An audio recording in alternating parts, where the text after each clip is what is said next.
Hello guys, welcome to Unacademy. मैं हूं अनिकेत अग्रवाल और हम कर रहे हैं डेली हिंदू एनालिसिस। तो आज के डेली न्यूज़ एनालिसिस के अंदर जो हमारी न्यूज़ है, सब नंबर 1 पे तो है हमारे new chief justice of India, जो कि हैं डॉक्टर जस्टिस DY चंद्रचूड़। और इनको जो है अपॉइंट कर दिया गया है 50th chief justice of India. और इनका जो बेसिकली ऑफिशियल ये पदभार संभालेंगे, वो संभालेंगे ये 9 नवंबर से। सेकंड, उसके बाद हमारी न्यूज़ है विद रिस्पेक्ट टू इंटरपोल। तो इंटरपोल के बारे में पढ़ेंगे, इंटरनेशनल पुलिस क्या चीज़ है और ये IR का आपका पार्ट है। स्टैटिक पोर्शन को हमने इसमें ज़्यादा रिवाइज करना है। उसके बाद थर्ड न्यूज़ हमने देखनी है, PM मोदी ने जो नई स्कीम निकाली है, वन नेशन वन फर्टिलाइज़र। और ये स्कीम GS2 के अंदर गवर्नमेंट इनिशिएटिव में है, GS3 एग्रीकल्चर के अंदर भी, इकोनॉमी के अंदर भी ये फॉल करती है। एंड उसके बाद लास्टली हम देखेंगे यूक्रेन क्राइसिस, IR को थोड़ा सा और देखेंगे, जहाँ पे और ज़्यादा अटैक्स जो है वो हो रहे हैं ड्रोन्स के थ्रू। और रशिया जो है बेसिकली अब स्ट्राइक कर रहा है अनमैन्ड एयरक्राफ्ट व्हीकल्स या जो आपके ड्रोन्स हैं उनके थ्रू, जिससे कि काफ़ी ज़्यादा लोगों की मृत्यु हो रही है। सबसे पहले बात करते हैं क्वेश्चंस की। तो among the following who are eligible to benefit from Mahatma Gandhi national rural employment guarantee act, ये आपका क्वेश्चन था 2011 के अंदर। Adult member of only schedule caste and schedule tribes, adult member of below poverty line households, adult member of households of all backward communities, या फिर adult family member of any household. तो ये आपको बताना है कि जो MNREGA scheme थी वो किसके बेनिफिट के लिए बनाई गई थी। अब आ जाते हैं फर्स्ट आपकी न्यूज़ पे। तो फर्स्ट न्यूज़ है चीफ जस्टिस ऑफ इंडिया के लिए। तो जस्टिस DY चंद्रचूड़ को बनाया जा रहा है 50th chief justice of India, और इनका नाम जो है वो क्लियर हो चुका है। लॉ मिनिस्टर किरण रिजिजू ने ये बताया है। 9 नवंबर को ये अपनी शपथ ग्रहण समारोह करके इनकम्बेंट हो जाएंगे और 2 साल तक ऑलमोस्ट इनका कार्यभार जो है वो रहेगा। इन्होंने बहुत ही सारे जजमेंट्स जो है नोटेबल दिए हैं, जैसे कि राइट टू प्राइवेसी वाला भी इन्होंने दिया, 377 डिक्रिमिनलाइजेशन वाला इन्होंने दिया। इसके अलावा सबरीमाला टेम्पल का भी जजमेंट इन्होंने दिया था। इसके अलावा जो आपका ADM जबलपुर वाला केस था, जो लॉ स्टूडेंट्स को उन्हें पता होगा, जो कि इनके फादर साहब ने जजमेंट दिया था, उसको ओवररूल भी इन्होंने किया। तो बहुत ही बड़ी अचीवमेंट्स इनकी रही हैं। बहुत ही यंग एज में additional solicitor general of India बन गए थे। उसके बाद बॉम्बे हाई कोर्ट के जज भी बन गए थे। तो he was directly becoming the high court जज। तो चीफ जस्टिस ऑफ इंडिया की अगर हम बात करते हैं तो ये अपॉइंट किए जाते हैं प्रेसिडेंट के द्वारा अंडर क्लॉज 2 ऑफ आर्टिकल 124। तो 124 क्लॉज 2 के अंदर ये बनते हैं, और जो आउट गोइंग CJI है वो रिकमेंड नेम करते हैं सक्सेसर का। और यूनियन लॉ मिनिस्ट्री जो है उसको प्राइम मिनिस्टर को भेजती है, प्राइम मिनिस्टर अप्रूव करके प्रेसिडेंट को भेजते हैं। तो ये प्रोसेस चलता है, जो हमने अभी देखा कि प्रोसेस को एज इट इज़ फॉलो किया गया था। एंड नेचुरली सीनियोरिटी में ही होता है, क्योंकि इंदिरा गांधी के टाइम पे काफ़ी ज़्यादा झगड़ा हुआ था विद रिस्पेक्ट टू कि कौन चीफ जस्टिस बनेगा। अगर हम बात करते हैं सेकंड जजेस केस की, तो सेकंड जजेस केस के अंदर ये चीज़ 1993 में तय कर दी गई थी कि जो सीनियर मोस्ट जज ऑफ द सुप्रीम कोर्ट होगा वही अपॉइंट होगा चीफ जस्टिस ऑफ इंडिया। इसके अंदर आप कोई भी और क्लॉज ला के सीनियोरिटी को बाईपास नहीं कर सकते हैं। जो कोलिजियम है उसके अंदर CJI के अलावा 4 सीनियर मोस्ट जजेस ऑफ हाई कोर्ट बैठते हैं। तो आप लगाइए कि काफ़ी टाइम से कोलिजियम का ही हिस्सा है, क्योंकि ये टॉप 5 में काफ़ी टाइम से आ रहे हैं। अब अगर हम एडमिनिस्ट्रेटिव साइड पे बात करें, तो एडमिनिस्ट्रेटिव साइड पे जो चीफ जस्टिस ऑफ इंडिया है वो पूरे सुप्रीम कोर्ट के बेसिकली हेड है, मास्टर ऑफ रूस्टर भी हैं। किस बंदे को क्या केस देना है सब कुछ वो देखते हैं, और फर्स्ट अमंग इक्वल्स हैं। तो कहा जाता है कि सारे जजेस जो हैं वो इक्वल है सुप्रीम कोर्ट के, तो उसके अंदर फर्स्ट नंबर पे ही है। लेकिन मतलब सब इक्वल हो तब भी अगर एक कुर्सी हो तो किसको बिठाओगे? चीफ जस्टिस को बिठाओगे। So that is how we decide first among equals. इसके अलावा एजुकेटरी रोल के अलावा एडमिनिस्ट्रेटिव डिपार्टमेंट के हेड भी यही होते हैं, और एडमिनिस्ट्रेटिव सारे काम इन्हीं की कलम से निकलते हैं, चाहे वो अपॉइंटमेंट्स हो, चाहे वो नौकरियों से निकालना हो, या कोई और अमेंडमेंट्स हो, कोई फाइनेंशियल परचेजिंग्स हो।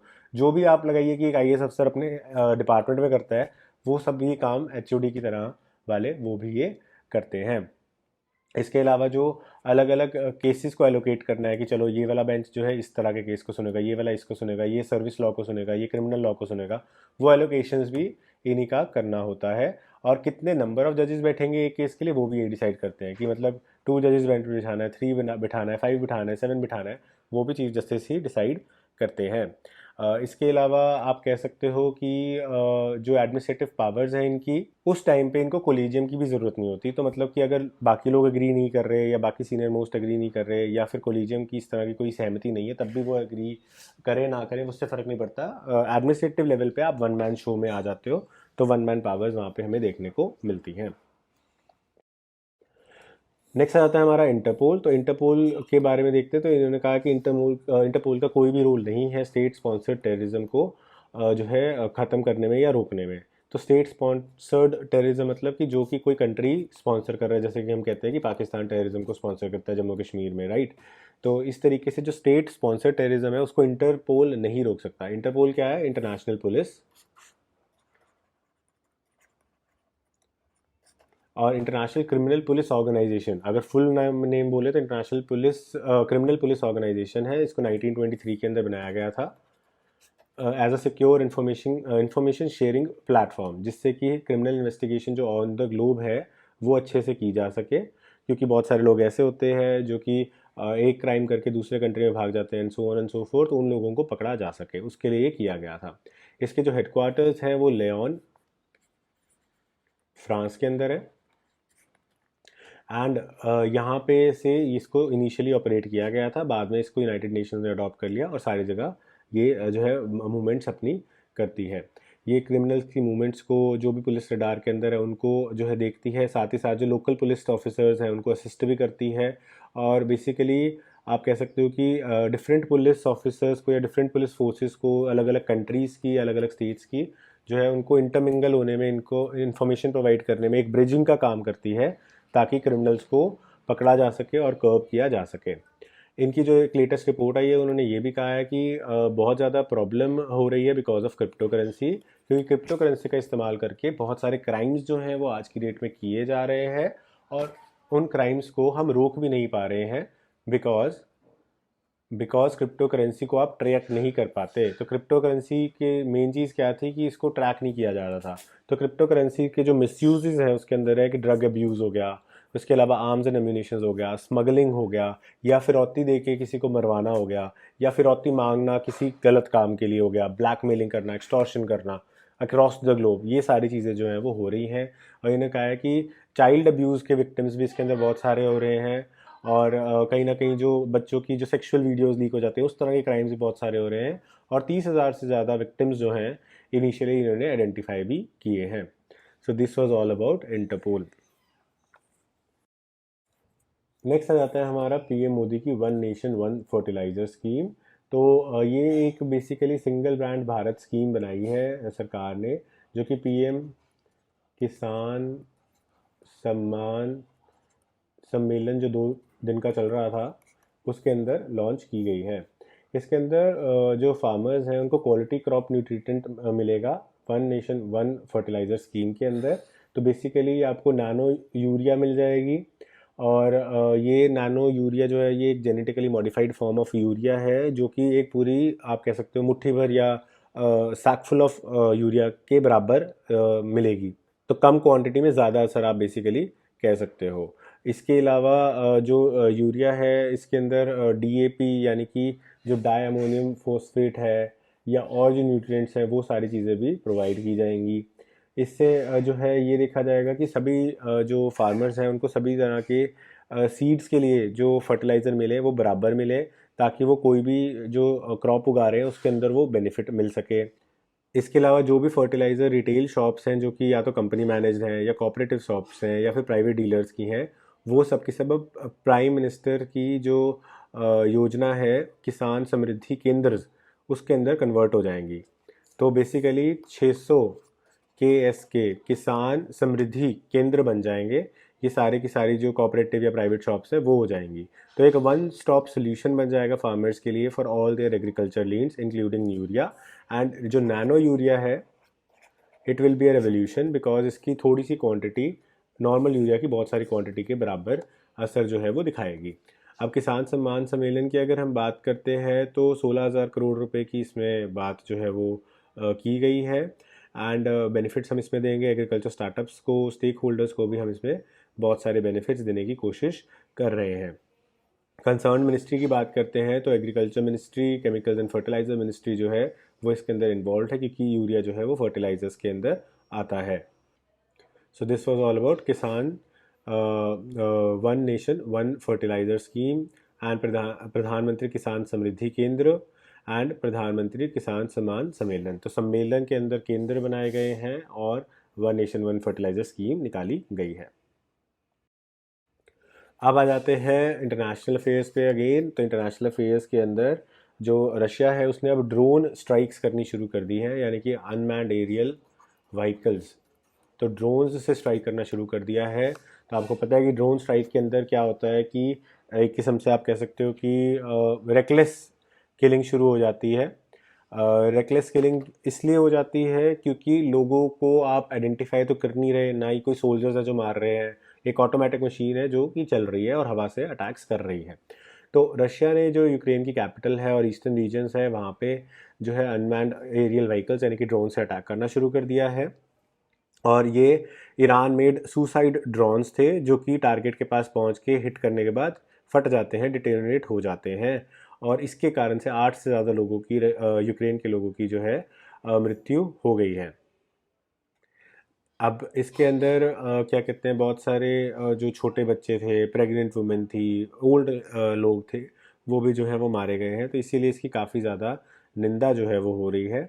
यहाँ पे आप देख सकते हो कि फायर फाइटिंग वाले लोग जो हैं कीव में से जो है रेजिडेंशियल लोगों को निकालने की कोशिश कर रहे हैं, और इस पर यूक्रेन काफ़ी नाराज़ है और वो इंटरनेशनल कम्युनिटी को एक्शन लेने के लिए भी कह रहा है, क्योंकि इसके कारण क्या हो रहा है कि बहुत सारे लोग ऐसे जो कि बेचारे चुपचाप छुप के रह रहे हैं और सिविलियंस हैं, उनके साथ एक किस्म से वॉर क्राइम्स हो रहे हैं। तो आपको पता है कि वर्ल्ड वॉर्स के टाइम पे भी हमने सबसे ज़्यादा संज्ञान किस बात का लिया था कि वॉर क्राइम्स नहीं होने चाहिए। जो इनोसेंट पर्सन है, इनोसेंट वुमेन है, इनोसेंट बच्चा है, उसके साथ कुछ गलत नहीं होना चाहिए, लेकिन it is going like just like a war crime. तो वॉर क्राइम वाली सिचुएशन जो है यहाँ पे बनी हुई है। This is the whole issue जिसके कारण ये बात जो है वो उठ रही है। अब आ जाते हैं हमारे एमसीक्यू क्वेश्चन पे। तो हमारा एमसीक्यू क्वेश्चन था मनरेगा के बारे में। तो मनरेगा के अंदर किस किस को आपको एम्प्लॉयमेंट देनी होती है, जो 100 डेज़ की गारंटीड एम्प्लॉयमेंट की हम बात करते हैं। तो ये तो आप बचपन से ही सुन रहे हो, स्कूल जाते थे उस टाइम पे भी गाना आता था मनरेगा का, है ना। तो 2005 में इसको इनैक्ट किया गया था। 100 दिन का मिनिमम आपको काम दिया जाएगा, चाहे आप अनस्किल्ड हैं तब भी, और वरना आपको बेरोज़गारी भत्ता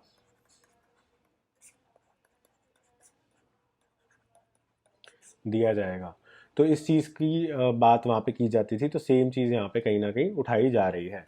तो इसके अंदर कोई भी पर्सन हो सकता है, any member of any household. तो इसमें किसी भी तरह की रिजर्वेशन नहीं है। अगर आप गरीब हो, अगर आप इसके अंदर काम करने के लिए तैयार हो और आपको कोई काम आता है, नहीं आता, आप तैयार हो काम करने के लिए, आप जाओ, नाम लिखवाओ, काम करो। तो कोई इसमें आपको कुछ रिलीजन या रेस या कास्ट, बिलो पॉवर्टी लाइन का सर्टिफिकेट, बैकवर्ड कम्युनिटी का, SC BC का सर्टिफिकेट, कोई सर्टिफिकेट किसी भी तरह का नहीं चाहिए। किसी भी कास्ट से बिलोंग करते हो, BPL में हो नहीं हो, कोई फ़र्क नहीं पड़ता, आप इसके अंदर जाके काम जो है वो ले सकते हो। So it is a very good thing that way. अब आ जाते हैं हमारे क्वेश्चन पे। तो आज का हमारा जो मेंस का क्वेश्चन बनता है वो है, discuss India's achievement in the field of space science and technology and how the application of this technology has helped India in its socio economic development. तो इसके बारे में आपको पढ़ना है। तो स्पेस साइंस के अंदर हमने अभी रिसेंटली PSLV के बारे में पढ़ा था, GSLV के बारे में पढ़ा था, उसके बाद हमने एक न्यू टेक्नोलॉजी के बारे में भी पढ़ा था, राइट। तो हमने न्यू टेक्नोलॉजीज भी बना रहे हैं। उसके बाद हमने स्क्रैमजेट इंजन्स पढ़े हुए हैं, रामजेट इंजन्स पढ़े हुए हैं। इन सबको आपको लिखना है, इसरो की कंट्रीब्यूशन बतानी है और किस तरह से हम इसे कमर्शलाइजेशन भी कर सकते हैं। ये सारे पॉइंट्स आपको डिस्कस करते हुए इस आंसर को लिखना है। तो it's a fairly easy answer. हमने सारे टॉपिक्स डिस्कस किए हुए हैं। आप इसका आंसर कमेंट सेक्शन में या टेलीग्राम ग्रुप में लिख के दे सकते हो। सबसे पहले बात करते हैं मानक की, यानी कि स्टैंडर्ड की। तो मानक का मतलब हिंदी में, इंग्लिश में हो गया स्टैंडर्ड। और ये जो है वर्ल्ड स्टैंडर्ड्स डे के ऊपर जो है bureau of Indian standards organise करता है मानक महोत्सव के नाम पे। और इसका जो थीम रहा है वो है standards for sustainable development goals, a shared vision for a better world. यानी कि आप जो सस्टेनेबल डेवलपमेंट की बात करते हो तो उसके लिए हमारे सस्टेनेबल डेवलपमेंट गोल्स हैं, SDGs, ये सारे के सारे आपको रटे होने चाहिए। मैं इस पर एक स्पेशल क्लास भी कर दूंगा। तो ये जो स्पेशल जो आपके सस्टेनेबल डेवलपमेंट गोल्स हैं, ये जो है सारे के सारे, इनके अंदर भी हमें स्टैंडर्ड यानी कि जो मानक है उनको यूज़ करना है। चाहे वो आपके नापने के हिसाब से हो, या डिस्चार्ज के हिसाब से हो, या अचीवमेंट्स के हिसाब से हो, हर चीज़ को आपको एक पर्टिकुलर स्टैंडर्ड के अंदर यूनिफॉर्मिटी के लिए करना है। अब सपोज़ करो कि अगर आप गोल्ड को हॉलमार्क ना हो तो कोई बंदा बोलेगा कितना है, कोई बंदा कहेगा कितना है, लेकिन हॉलमार्क से क्या हुआ, उसका एक स्टैंडर्ड फिक्स हो गया। सिमिलरली किलोग्राम से स्टैंडर्ड फिक्स हो गया। अगर आपके जो वेट्स के जो ऐसे होते हैं जो सब्जी वालों के पास भी होते हैं हेक्सागोनल शेप के, तो उससे क्या है, उसका एक स्टैंडर्ड फिक्स हो गया। अब वो 1 किलो का है तो उसके बराबर में जो भी चीज़ डलेगी वो 1 किलो की होगी तो वो डाउन हो जाएगा। ठीक है, तो इससे क्या पता चलता है कि एक स्टैंडर्ड हमने फिक्स कर दिया। तो स्टैंडर्ड्स हमारे लिए बहुत इंपॉर्टेंट चीज़ है। अगर हम इस बॉडी की बात करते हैं BIS की, तो ये एक स्टैट्यूटरी बॉडी है जिसको मिनिस्ट्री ऑफ कंज्यूमर अफेयर्स के अंदर food and public distribution government of India के अंदर बनाया गया था 1986 के अंदर। और जो मिनिस्ट्री है वो डायरेक्टली इसका इंचार्ज होती है, और जो डिपार्टमेंट हो जाता है वो एडमिनिस्ट्रेटिव कंट्रोल के अंदर इसको रखता है। तो डिपार्टमेंट के थ्रू इसको कंट्रोल करती है मिनिस्ट्री। इसके जो हेडक्वार्टर्स हैं वो भी दिल्ली के अंदर है। इसका काम स्टैंडर्डाइजेशन, सर्टिफिकेशन और क्वालिटी को इंश्योर करना है। इसके अलावा जो भी इकोनॉमिक डेवलपमेंट होती है उसके लिए ये ध्यान रखती है। कोई भी नई चीज़ आती है तो उसकी आपको स्टैंडर्डाइजेशन का कैसे ध्यान रखना है, क्वालिटी, सेफ्टी, रिलायबिलिटी को कैसे ध्यान रखना है, वो चीज़ ये देखती है। जो BIS प्रोडक्ट सर्टिफिकेशन स्कीम है ये वर्ल्ड में सबसे बड़ी स्कीम है, क्योंकि आप देखते हो इंडिया के अंदर हम हर चीज़ के अंदर मार्क लगाते हैं। जैसे ISO मार्क्स मिल जाते हैं आपको, ठीक है, सोना है तो हॉल मार्क्स मिल जाते हैं। तो हाईएस्ट नंबर ऑफ सर्टिफिकेशंस कोई करता है तो इंडिया करता है, ताकि हमारे जो अनपढ़ लोग हैं, गरीब लोग हैं, उनके साथ कोई चीटिंग ना कर पाए और जो ट्रस्ट और सेफ गार्ड है वो मिल सके। तो कंज्यूमर इंटरेस्ट को देखते हुए हम ये सारा काम जो है वो करते हैं। तो ISI मार्क को इसीलिए हम कहते हैं ISI मार्क सामान खरीदो, जो जागो ग्राहक जागो कैंपेन था। So with this we have completed the topic. I hope आपको वीडियो अच्छी लगी होगी। अगर अच्छी लगी तो लाइक, सब्सक्राइब एंड शेयर ज़रूर कर दीजिएगा, ताकि इससे हमें मोटिवेशन मिलती रहे।